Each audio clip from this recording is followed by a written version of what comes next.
दोस्तों कैसे हो आप सब लोग। उम्मीद है आप लोग बहुत अच्छे होंगे और आप लोगों की तैयारी भी अच्छी चल रही होगी। दोस्तों आज हम एनटीपीसी का पिछला पेपर सॉल्व करेंगे, पार्ट नंबर 126। और इससे पहले 125 यानी कि 125 पार्ट हम करवा चुके हैं।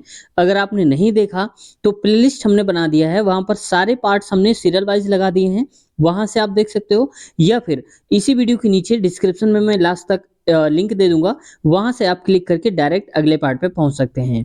दोस्तों आप जानते हैं कि कोई भी क्वेश्चन पेपर हो, उससे हमें एक्चुअल आइडिया तभी लगता है जब हम उस क्वेश्चंस को सॉल्व करते हैं, क्योंकि किस लेवल का पेपर आता है, किस किस टॉपिक से आता है, तो ये सब पेपर सॉल्व करने से ही हमें एक्चुअल आइडिया लग पाता है। जैसे मान लो कि कहीं पर सिलेबस में तो दिया होगा प्रॉफिट एंड लॉस, लेकिन प्रॉफिट एंड लॉस का मतलब ये नहीं कि पूरा चैप्टर, उसका भी लेवल होता है कि किस टाइप के क्वेश्चन आएंगे प्रॉफिट लॉस में, तो वो आपको प्रीवियस ईयर से ही एक्चुअल आइडिया लगेगा। तो शुरुआत करते हैं आज के वीडियो की। और अगर कोई डिटेल समझाने वाली चीज है तो उसको भी हम समझाएंगे, साथ ही साथ और भी एक्स्ट्रा फैक्ट भी हम जानेंगे। दोस्तों चैनल पे अभी तक नए हैं, सब्सक्राइब नहीं किया तो आप लोगों से रिक्वेस्ट है, कृपया चैनल को सब्सक्राइब कर लीजिए और बेल आइकन भी दबा लीजिए, ताकि जब भी हमारी वीडियो आए आपके पास नोटिफिकेशन पहुंच जाए और आप सबसे पहले वीडियो को देख पाएं। क्वेश्चन है हमारा, सीता एक होटल को 20 दिन में साफ कर सकती है और रीता उसी होटल को 30 दिन में साफ कर सकती है। दोनों मिलकर होटल को कितने दिन में साफ करेंगे। देखो समय और कार से क्वेश्चन है और रेलवे में 2 से 3 क्वेश्चन पूछे जाते हैं कम से कम इससे। ठीक है, तो देखो मान लो पहले वाले को मानता हूं ए, ये करती है 20 दिन में, वहीं बी यानी कि रीता को मानता हूं बी, जो कि करती है 30 दिन में। अब 30 और 20 इन दोनों का एलसीएम लेंगे तो आएगा 60। 60 एक ऐसा नंबर जिससे 20 में भी आ जाए उसी के अंदर 20 और 30 भी उसी के अंदर। तो 20 से काटेंगे तो 20 नहीं 60 3 बार में जाएगा, और 30 से काटेंगे 30 दूनी 60 2 बार में मिलेगा, तो ये हो गया। यानी कि ए की क्षमता 3, बी की क्षमता हो गई है 2। अब दोनों मिलकर काम को कितने दिन में यानी कि होटल को कितने दिन में साफ करेंगे, तो टोटल काम हमारे हिसाब से 60 है, ये पॉइंट मत समझिएगा, हटा देता हूं, ये 60 है। और क्षमता कितनी है, तो पहले की क्षमता तो हो जाएगी 3 और दूसरी भी मिल जाती है यानी कि 2। तो आप बताओ कितना हो जाएगा, तो ये 60/5, और इसको आप काटो जो 5 एकम 5, 5 एकम 5 दूनी, यानी कि 12 दिन में पूरी होटल को वो लोग साफ कर डालेंगे मिल करके। ऑप्शन नंबर पहला करेक्ट आंसर हो जाएगा हमारा। ठीक है, आगे बढ़ते हैं। नेक्स्ट क्वेश्चन है, निम्नलिखित व्यंजक का मान ज्ञात कीजिए। अगला व्यंजक हमें बताना है कि यानी कि इसको सॉल्व करने पर क्या आएगा। तो देखो दोस्तों, हमेशा याद रखो आप लोग कि सबसे पहले हम ब्रैकेट पे ध्यान देते हैं। अगर कहीं पर ब्रैकेट है तो पहले उसको सॉल्व करो, और इसके बाद भाग, गुणा, जोड़ और फिर घटाना, इस प्रकार से हमें सॉल्व करना है। ठीक है, तो पहले देखो यहाँ पर ब्रैकेट कहाँ है, ये वाला। तो देखो 6 और 3 कितना हो गया 9, तो 9/3, क्योंकि नीचे वाला 3 है, तो 3 एकम 3, 3 त्रिका 9, तो क्या बचेगा 3/1। एक हम लिखते नहीं इसलिए हम केवल 3 लिखेंगे। यानी कि हम कह सकते हैं डायरेक्ट कि यहां से यहां तक को हटा करके हम क्या लिख सकते हैं 3। तो मैं लिख देता हूं 3 माइनस का, और 5 है गुणे में। अब देखो 4 और 5 कितना हो जाएगा, तो आप कहेंगे 9, तो यहाँ पर मैं 9 लिख देता हूँ। ठीक है, आगे देखो 3 माइनस और 9 पना 45, तो ये हो जाएगा 45। अब देखो 3 में से 45 तो घटेगा नहीं, तो हम उल्टा करेंगे, 45 में से 3 घटाएंगे तो कितना आएगा 42 आएगा। अब देखो 45 बड़ा है, माइनस का साइन है, तो माइनस का लगाएंगे, यानी कि बड़े वाले जो वैल्यू होती है उसी का साइन लगता है, तो -44 सही उत्तर हो जाएगा। इसको थोड़ा और सही लिखता हूँ, बड़ा हौच पौच है, -44, यानी कि ऑप्शन नंबर दूसरा करेक्ट आंसर है। ठीक है, आगे बढ़े। एक समबाहु त्रिभुज के अंतःवृत्त के अंदर एक वर्ग खींचा गया है। यदि त्रिभुज की एक भुजा x है तो वर्ग का क्षेत्रफल ज्ञात कीजिए। ठीक है, देखो समबाहु त्रिभुज है दोस्तों, समबाहु का मतलब होता है इसकी सारी भुजाएं बराबर होंगी। मान लो ऐसे, ऐसे और कुछ इस प्रकार से ऐसे बनेगा। ठीक है, समबाहु त्रिभुज। अब इसमें से मान लो कह रहा है कि वृत्त खींचा गया है। अंतःवृत्त का मतलब होता है जो अंदर वृत्त हो, जैसे मान लो कि ऐसे करके कोई एक वृत्त बनेगा, इस प्रकार से एक वृत्त बनेगा। ठीक है, अब वृत्त क्या है, ठीक है, इस प्रकार से मैंने कलर चेंज कर दिया ताकि आपको देखने में आसानी हो जाए। त्रिभुज की एक भुजा, अब देखो कह रहा है अंतःवृत्त जो है उसी के अंदर दोस्तों, अंतःवृत्त के अंदर ही एक वर्ग बनाया गया है, तो यानी कि वर्ग कुछ इस प्रकार से बनाया गया होगा। मैं थोड़ा सा और सही करता हूं इसको, इस प्रकार से कुछ एक वर्ग बनाया गया होगा इसके अंदर ही। ठीक है, इस प्रकार से कुछ हमारा फिगर बनेगा। अब कह रहा है कि एक वर्ग खींचा गया है तो वर्ग हमने खींच दिया।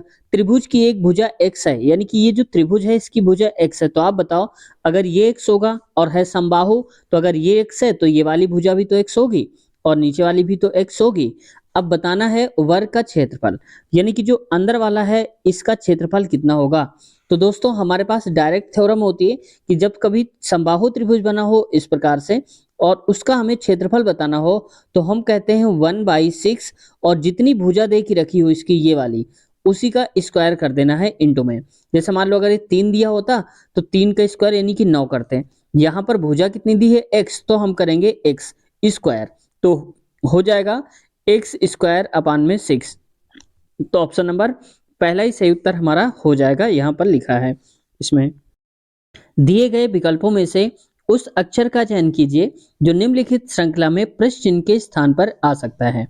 इसको मैं थोड़ा सा जूम करता हूँ ताकि आपको बेहतर तरीके से दिख जाए। अब देखो यहाँ पर अगर हम इसकी बात करते हैं लेटर की, तो पहले इसी को देख लो, नंबर को देख लो। 3 9 कितने का अंतर, 6 का। 9 6 15, 15 6 21, यानी कि 6 का अंतर हो रहा है किसमें, डिजिट में। अब आते हैं लेटर्स में, तो देखो एच के बाद के आया है, कैसे आया होगा, एच के बाद क्या आता है आई जे, फिर आता है के, यानी कि 2 का गैप है। वहीं के से एन के बीच में देखो तो के के बाद क्या आता है एल एम, और फिर आता है एन, यानी कि 2 का गैप है, एन कर दिया। वहीं पर देखो एन के बाद क्यू देख रखा है, एन के बाद क्या आता है ओ पी, 2 का गैप करके क्यू, यानी कि 2 2 का गैप करके रखा गया है। अब ये बताओ कि जो लेटर है उसमें 6 का गैप, यहाँ पर माफ कीजिएगा, जो अंक है इसमें से 6 का गैप और लेटर में कर दिया गया है 2 2 का गैप।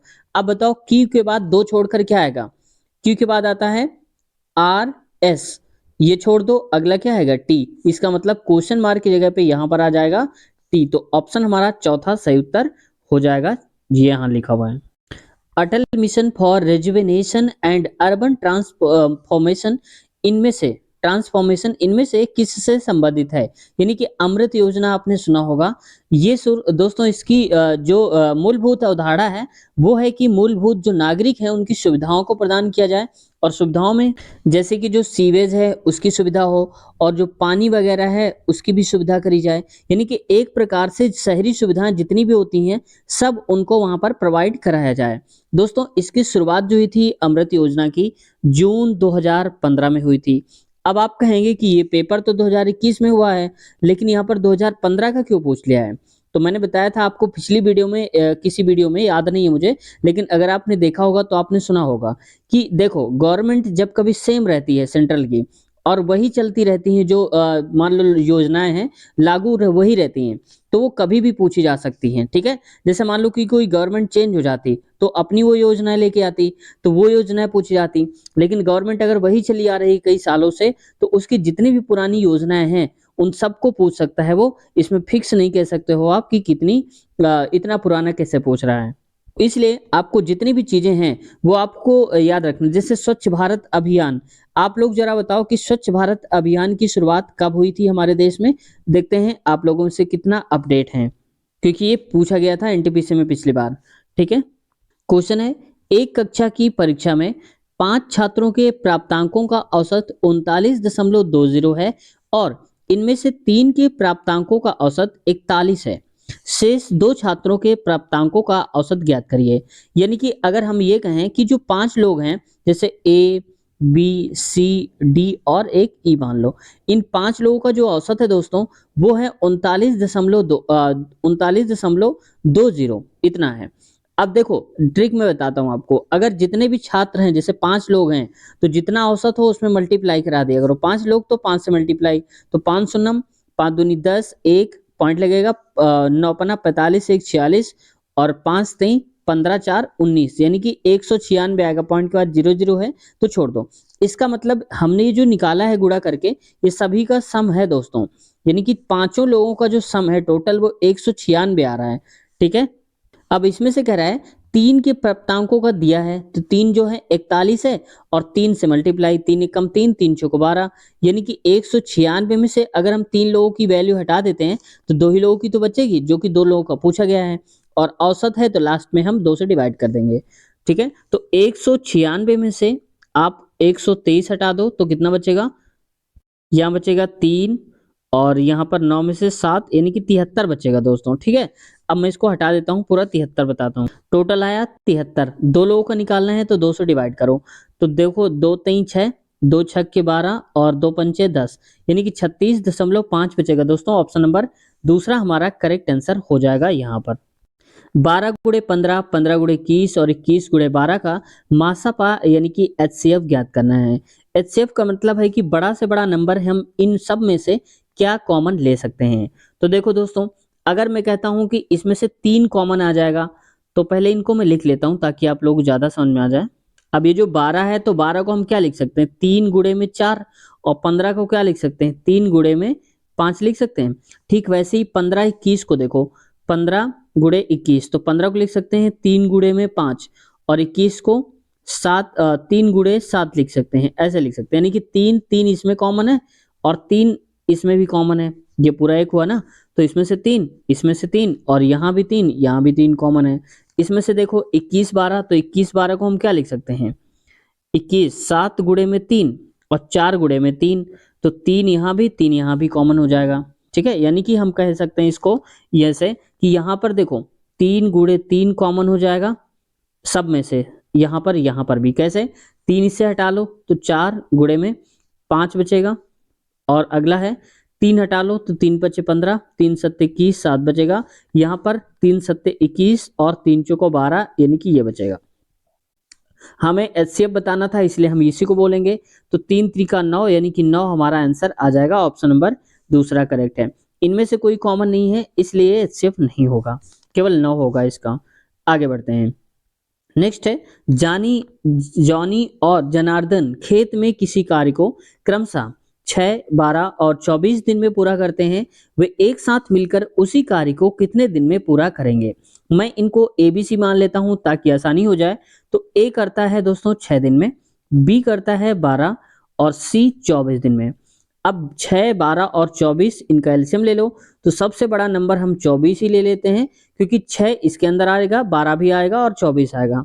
तो 6 से अगर डिवाइड करेंगे 24 को, तो 6 चौक 24 4 बार में, 12 दूनी 24 2 बार में, और 24 एकम 24 यानी कि 1 बार में जाएगा, ठीक है। अब देखो आगे, उसी कार्य को कितने दिन में पूरा करेंगे, कौन, साथ मिल जाएंगे सारे अगर। तो देखो टोटल काम हमारे पास 24 है, और क्षमता कितनी हो जाएगी, 4 इसकी हो जाएगी, 2 इसकी और 1 इसकी। तो टोटल 4 3 7, यानी कि 24 बटे में 7 हो जाएगा, ठीक है। अब इसको काटते हैं, 7 त्रिक 21 और 3 बचेगा, यहाँ पर आएगा 7, यानी कि 3 सही 3 बटे 7 आ जाएगा। ऑप्शन नंबर पहला करेक्ट आंसर है, 3 सही 3 बटे 7। दिए गए विकल्पों में से उस अनुक्रम का चयन कीजिए जो निम्नलिखित शब्दों को सर्वोत्तम यानी कि सबसे अच्छे ढंग से सार्थक क्रम में व्यवस्थित करता है।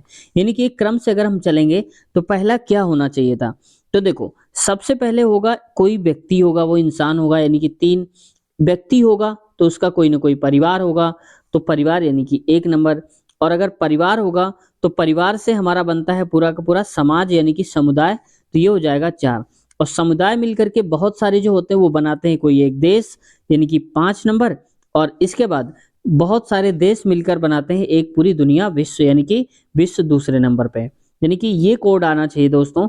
तो आप चेक कर लीजिए कहाँ है, 31 452। तो 31 452 पहले में ही देके रखा गया है, ठीक है। तो इस प्रकार से आपको सॉल्व करना था। आगे बढ़ते हैं नेक्स्ट क्वेश्चन की तरफ। क्वेश्चन है हमारा, दिए गए कथनों का अध्ययन कीजिए और निर्णय कीजिए कि विकल्पों में से दिए गए निष्कर्षों में से कौन से तार्किक रूप से कथनों का पालन करते हैं। यानी कि सबसे अच्छे तरीके से कौन यहाँ पर पालन करेगा। इसको मैं थोड़ा जूम करता हूँ, ठीक है। अब देखो कहा जा रहा है सारे गिटार वाद्य यंत्र हैं। तो देखो जब कभी सारे या सभी वर्ड आ जाए तो आप 2 गोले बनाओ, एक छोटा गोला बनाओ, एक उसके अंदर दूसरा गोला ऐसे बड़ा बनाओ। हमेशा आपको ये करना है जब सारे वर्ड आ जाए।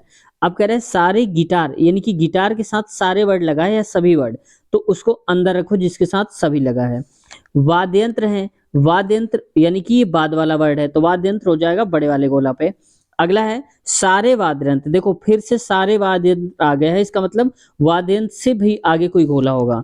बैक पाइप है, तो मैं इसको और एक बड़ा बना लेता हूं ऐसे करके। सारे जितने भी वाद्य यंत्र हैं ये क्या है, बैक पाइप। बैक पाइप को मतलब बी लिख देता हूं मैं। ठीक है। अब देखो यहाँ से क्या पता चलता है, सभी बैक पाइप वाद्य यंत्र हैं, यानी कि कह रहा है कि जितने भी बी हैं वो कहाँ पर आ रहे हैं, वाद्य यंत्र यानी कि वी के अंदर आ रहे हैं। तो ऐसा नहीं है, सभी बी के अंदर वी है, ना कि वी के अंदर बी, तो ये तो गलत हो गया। कह रहा है कि सभी वाद्य यंत्र गिटार हैं, यानी कि सभी जो वी हैं वो जी के अंदर आ रहे हैं, तो ये तो उल्टा बोल रहा है, जबकि वी के अंदर सभी जी आ रहे हैं, तो ये भी गलत हो जाएगा। दूसरा है सभी गिटार बैक पाइप हैं, तो यानी कि सभी गिटार जितने भी जी हैं वो बैक पाइप यानी कि बी के अंदर आ रहे हैं, तो बात तो सही है। देखो ये सारे के सारे इसके अंदर आ रहे हैं, तो ये बात सही है। अगला कह रहा है इसमें से कोई भी गिटार बैक पाइप नहीं है, तो कह रहा है कि कोई भी जो जी है वो बी में कॉमन नहीं है, तो कॉमन तो है, देखो ये बड़ा सा गोला है, इसके अंदर ये बी भी तो घुसा होगा यहाँ पर, तो ये भी गलत है। केवल ऑप्शन हमारा तीसरा सही उत्तर है, यहाँ से आप देख सकते हैं। हमारा सौरमंडल किस गैलेक्सी का एक हिस्सा है, तो ये है दोस्तों आकाशगंगा, यानी कि जिसको मिल्की वे बोलते हैं, इसका एक हमारा सौरमंडल जो है वो उसका हिस्सा है। और एक क्वेश्चन दोस्तों एक बार पूछा गया था कि आकाशगंगा की जो आकृति है वो कैसी है, तो आप लोग याद कर लीजिए वो है सर्पिलाकार, ठीक है, यानी कि स्पाइरल फॉर्म पे है। और वहीं पर देखो दोस्तों हमारा जो सौर मंडल है इसमें तकरीबन कह सकते हो कि 100 अरब तारे हैं, 100 अरब तारों का समूह है। और जो हमारी आकाशगंगा है उसकी केंद्र से दूरी, यानी कि जो सौर मंडल है हमारा, वो आकाशगंगा के केंद्र से जो दूरी है वो है 25,000 प्रकाश वर्ष। मैं यहाँ पर लिख देता हूँ 25,000 प्रकाश वर्ष की दूरी पर है जो हमारा गैलेक्सी, ठीक है। आगे बढ़ते हैं। रायसीना हिल कहाँ स्थित है, तो देखो दोस्तों जो रायसीना है वो है राष्ट्रपति भवन वाले स्थान पर स्थित है, और ये है हमारा दिल्ली में, क्योंकि राष्ट्रपति कहाँ भवन कहाँ है, दिल्ली में है। देश की राजधानी पे ही होता है, जो भी प्रेसिडेंट होते हैं और प्राइम मिनिस्टर यानी कि जो प्रधानमंत्री और राष्ट्रपति होते हैं उनका आवास देश की राजधानी पर ही होता है। और जो मुख्यमंत्री होते हैं उनका जो आवास होता है वो प्रदेश की राजधानी पर होता है। जैसे उत्तर प्रदेश की राजधानी लखनऊ, तो लखनऊ में कौन रहेंगे, जो यूपी के हेड होंगे यानी कि मुख्यमंत्री, और वहीं पर पूरे देश के जो हेड होंगे तो वो रहते हैं देश की राजधानी पर। और दोस्तों जो रायसीना है ये एक ऐसा स्थान होता है जहां पर जितने भी सरकारी कर्मचारी होते हैं बड़े बड़े से, उनके आवास रहते हैं उस एरिया में, या आप कह सकते हो कि पूरा वीआईपी एरिया होता है इनका, जहां पर राष्ट्रपति प्रधानमंत्री इन सबके आवास होते हैं, या संसद के जितने भी बड़े बड़े कर्मी होते हैं उनके आवास होते हैं। तो ये देखो एक झलक है उसकी रायसीना हिल्स की, जो कि दिल्ली में स्थित है। और ये सारे के सारे जो भवन बने हैं सरकारी भवन बने हुए हैं, देख सकते हो पूरा का पूरा वीआईपी एरिया है यहाँ पर, ठीक है। तो रायसीना हिल हमारा कहाँ पर है, दिल्ली में है, आप लोग याद रखना, ठीक है। आगे बढ़ते हैं। एक फोटो और थी मेरे पास, देखो इसको भी आप देख सकते हो, तो ये कितना अच्छे से इसको तस्वीर ली गई है।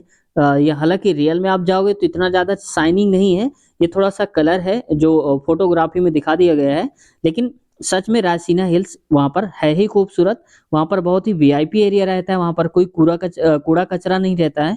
क्वेश्चन है, यदि एक विक्रेता अपने माल का अंकित मूल्य क्रय मूल्य से 20% अधिक रखता है और 20% की छूट देता है, तो उसका प्रतिशत लाभ या हानि ज्ञात करिए।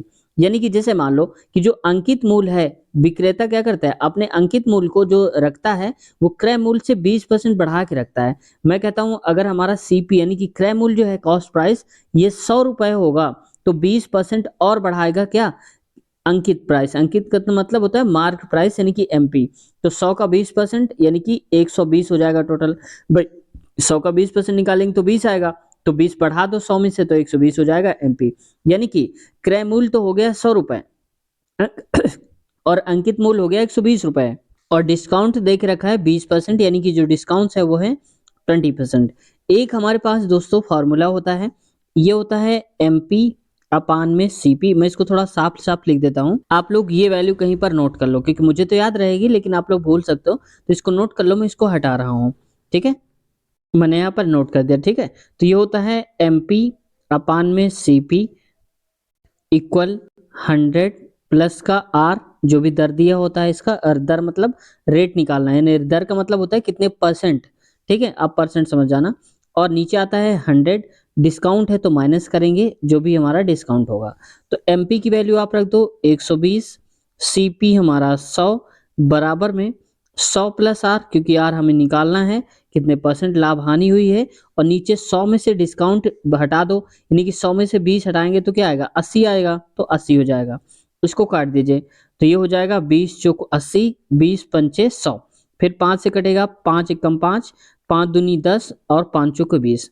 यानी कि हमारे पास आ जाएगा 4 गुणे 24 बराबर में 100 प्लस आर। मैं यहाँ लिख देता हूँ 100 प्लस का आर बराबर, मैं डायरेक्ट मल्टीप्लाई करा देता हूँ 4 और 24 का, तो 4 चौक 16, 4 दूनी 8, 1 9 यानी कि 96 हो जाएगा। तो आर बराबर लिखेंगे 96 माइनस का 100, तो आर हो जाएगा माइनस का 4%, क्योंकि 96 से 100 घटा रहे हैं तो माइनस का 4%, और माइनस का मतलब होता है हानि, और कितने परसेंट की? 4% की। तो 4% की हानि ऑप्शन नंबर दूसरा सही उत्तर हो जाएगा। 150 मीटर लंबी ऊंची मीनार से वाहन की दूरी ज्ञात कीजिए यदि वाहन का अवनमन कोण 45 डिग्री है। यानी कि अगर कुछ इस प्रकार का फिगर बना रहा होगा दोस्तों, तो इसमें से अवनमन कोण दे के रखा है 45 डिग्री, और ऊंचाई जो देख रखी है मीनार की 150, यानी कि इधर वाला हमें बताना है ये दूरी कितनी होगी यहाँ से यहाँ तक की।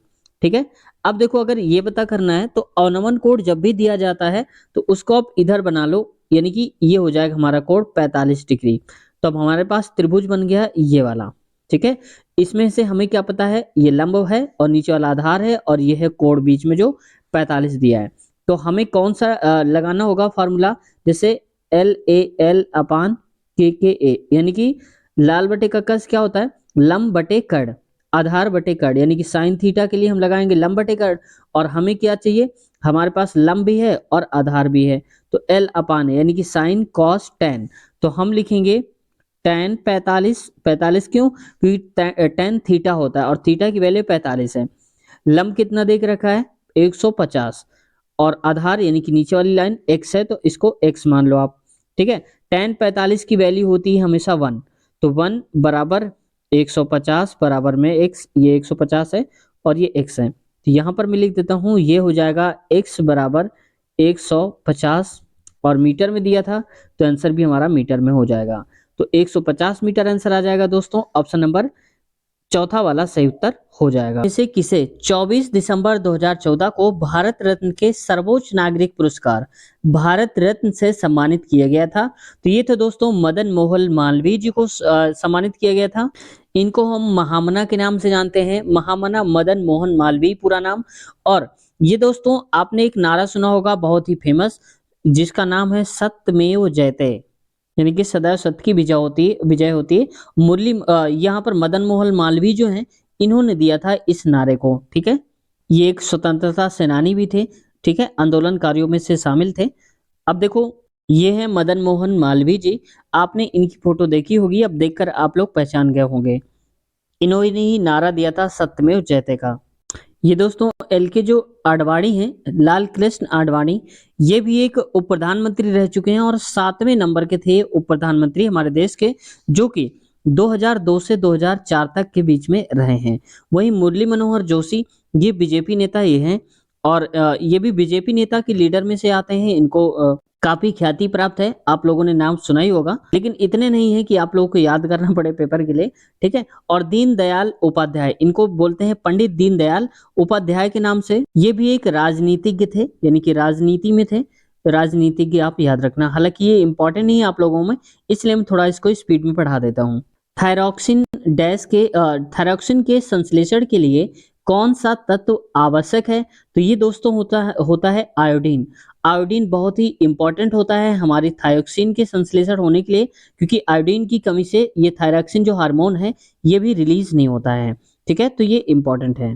थायरॉक्सिन दोस्तों हमारे जो शरीर होता है हमारी बॉडी में, ये हृदय का जो हार्ट बीट कह सकते हो इसको भी कंट्रोल रखता है। साथ ही जो हमारी पाचन क्रिया है, पाचन जो तंत्र है हमारा, उसको भी मजबूत रखता है ये। और साथ ही साथ जो हमारा मस्तिष्क है उसका विकास, हमारे मस्तिष्क में जैसे आलस आना, भूख न लगना, ये सब चीजें भी हो सकती हैं इसकी कमी से। ठीक है, तो अगर पर्याप्त मात्रा में आयोडीन है तो हमारी हड्डियां भी मजबूत रहती हैं इससे। और जो फ्लो होता है मस्तिष्क में, एक विकास होता है सही उम्र के हिसाब से, वो होता है अगर आयोडीन की कमी पूरी रहती रही, समय से कमी ना हो पाई तो, इसलिए आयोडीन इंपॉर्टेंट हो जाता है। प्रोटियम में कितने न्यूट्रॉन तत्व मौजूद होते हैं, तो दोस्तों इसमें कोई न्यूट्रॉन नहीं होते हैं। ठीक है, क्योंकि ये हाइड्रोजन का ही एक पार्ट होता है, ड्यूटेरियम प्रोटियम। इसमें से जयपुर, तिनसुकिया, देहरादून और कोहिमा दे के रखा है। इसमें से कह रहा है कि अलग कौन सा है, ठीक है। तो देखो अलग में क्या है कि तिनसुकिया जो है ये अलग है, जबकि जयपुर जो है ये एक राजधानी है, राजस्थान की राजधानी जयपुर, और उत्तराखंड की देहरादून। और आप लोग बताना कि कोहिमा कहाँ की राजधानी है। मैं आप पर छोड़ देता हूँ।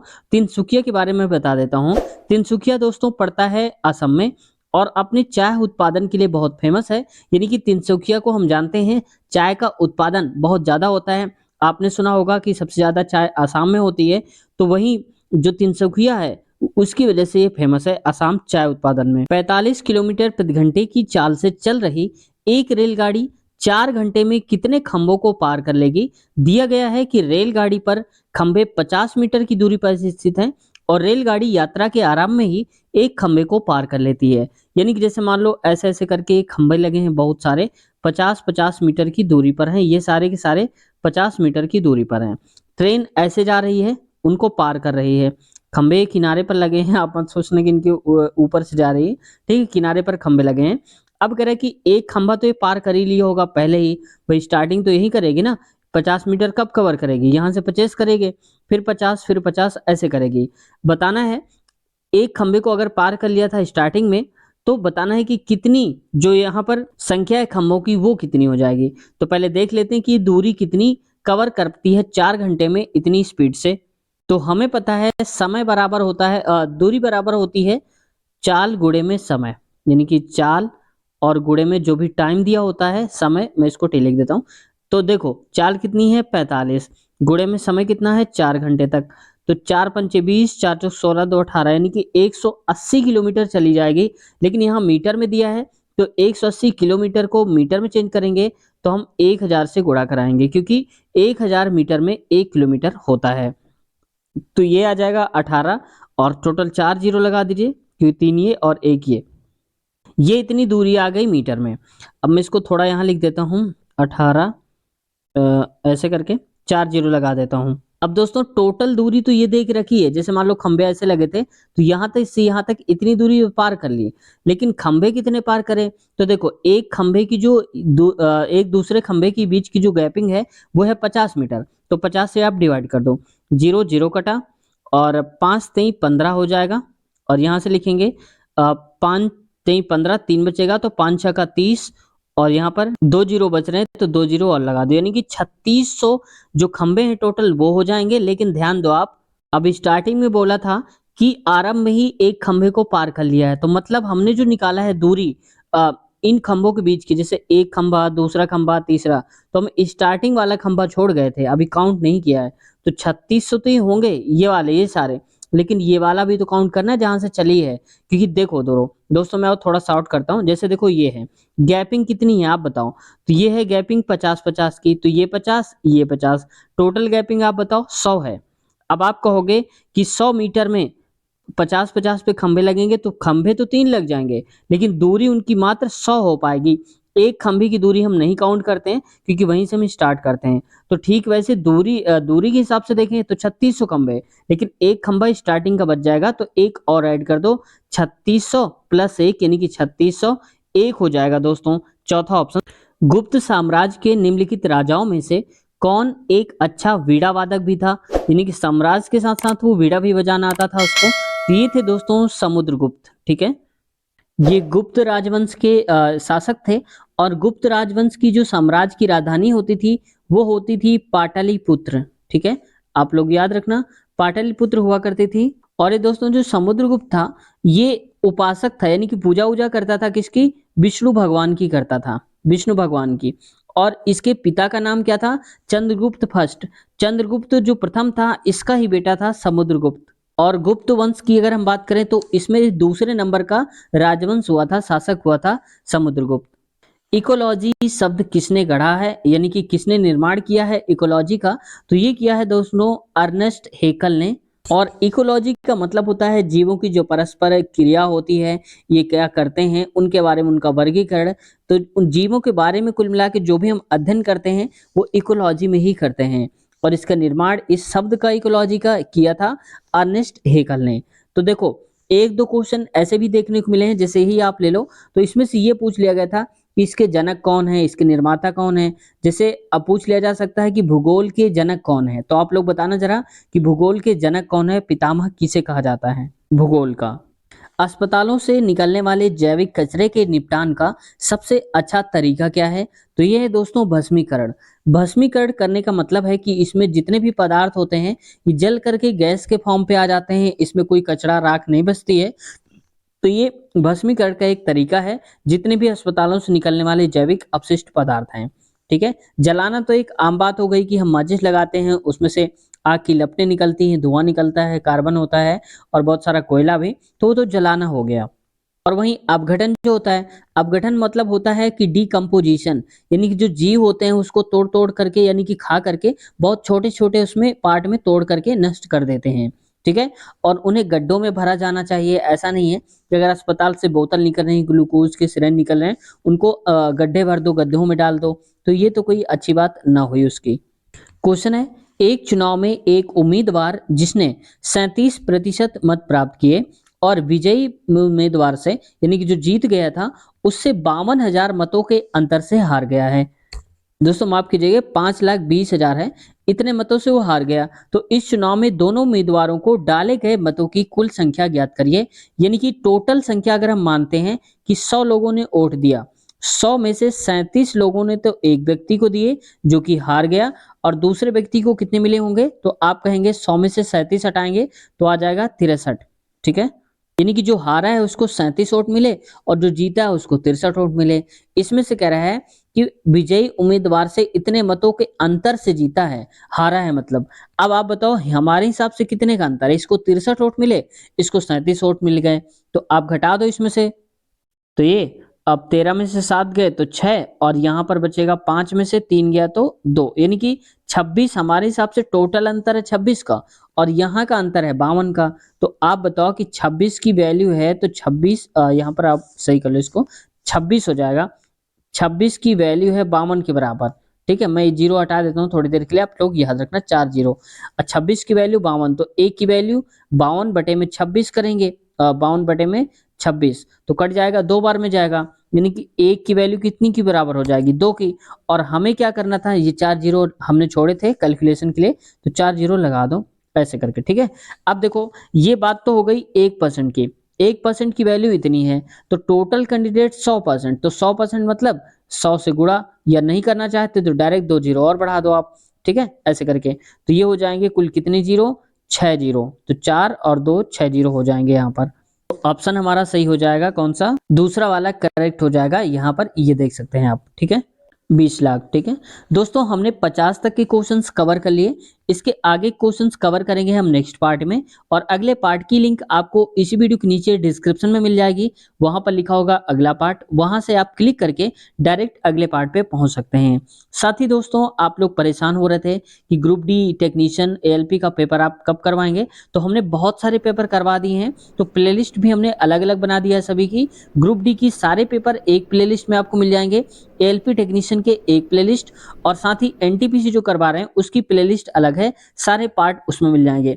और सभी प्लेलिस्ट में हमने सीरियल वाइज लगाए हैं, पार्ट 1 पार्ट 2 ऐसे करके। साथ ही हमने रेलवे के बहुत सारे इंटरव्यूज लिए हैं, अगर आप देखना चाहते हैं सैलरी क्या होती है, काम क्या होता है और कितने घंटे काम करना होता है, कौन सी बुक से पढ़ें, तो हम लोगों ने उन लोगों से जा करके पूछा जो सिलेक्टेड कैंडिडेट हैं, तो उनका इंटरव्यू आप देख सकते हैं। तो सारी वीडियो जो मैंने आपको बताई है प्लेलिस्ट वाली, एक एक प्लेलिस्ट से उठाकर वीडियो मैं यहाँ पर लिंक लगा दूंगा इसी वीडियो के नीचे, जिस वीडियो को आप देख रहे हो, तो यहाँ से भी आप क्लिक करके डायरेक्ट वीडियोस पर पहुंच सकते हैं। दोस्तों वीडियो कैसी लगी जरूर बताना कमेंट सेक्शन में, कुछ सीखने को मिला हो और रेलवे की बेहतर तैयारी करना चाहते हैं आप, तो इस चैनल को सब्सक्राइब कर लीजिए, क्योंकि इसमें सारे प्रीवियस ईयर आपको रेलवे के मिलेंगे, और बेल आइकन भी दबा लीजिए ताकि जब भी हमारी वीडियो आए आपके पास नोटिफिकेशन पहुंच जाए और आप वीडियो को सबसे पहले देख पाएं। कोई क्वेश्चन है, किसी भी प्रकार का कोई डाउट है तो कमेंट करिए, आपका रिप्लाई देने की पूरी कोशिश करेंगे। तो नीचे लिंक है, क्लिक करिए। मिलते हैं अगले पार्ट में, ख्याल रखिए, टेक केयर, बाय बाय।